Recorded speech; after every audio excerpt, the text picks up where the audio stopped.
Pemirsa, kasus pemerkosaan oleh seorang dokter residen di Rumah Sakit Hasan Sadikin Bandung, Jawa Barat ini menyentak publik. Bagaimana bisa seorang dokter melakukan perbuatan sekeji itu pada korban yang sedang menunggu ayahnya saat itu untuk berobat. Untuk membahas kasus ini, pemirsa, telah hadir di studio kami ada Dr. Zulfia. Selamat siang, Dr. Zulfia. Selamat siang.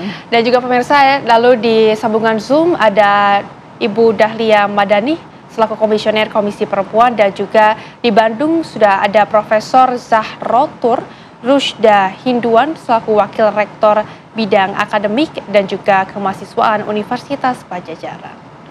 Dan kita juga akan Dr. Zulfia terlebih dahulu ya. Ya baik, selamat siang juga Bu. Nah dokter, ini kalau dilihat kasus ini juga sempat mengejutkan ya, karena kalau dilihat juga dokter yang semestinya jiwanya sehat, kemudian juga bisa memberikan pelayanan kepada pasien, tapi ternyata melakukan tindakan seperti ini. Dari pandangan Anda seperti apa, Bu?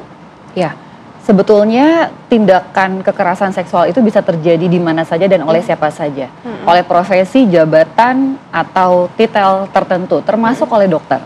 Jadi seringkali kita memandang suatu profesi dengan idealisasi tertentu. Contohnya profesi dokter memang di masyarakat dipandang sebagai profesi yang mulia, yang menjadi tempat orang datang untuk meminta bantuan gitu ya.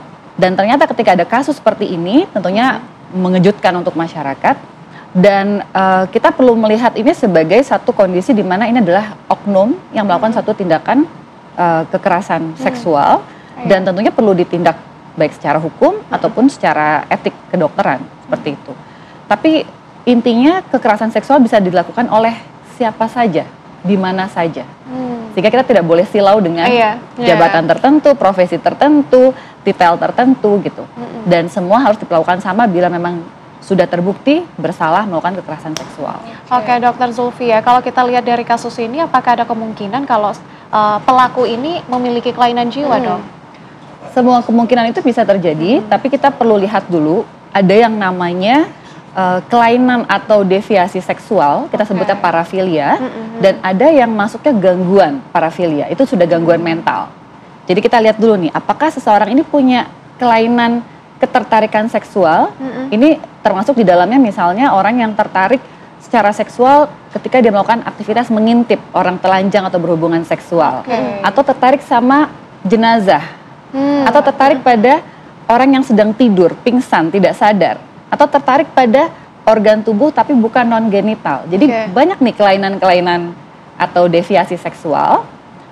Tapi kita perlu lihat apakah ini berupa suatu katakanlah deviasi atau hal yang menyimpang atau sudah menjadi satu gangguan mental.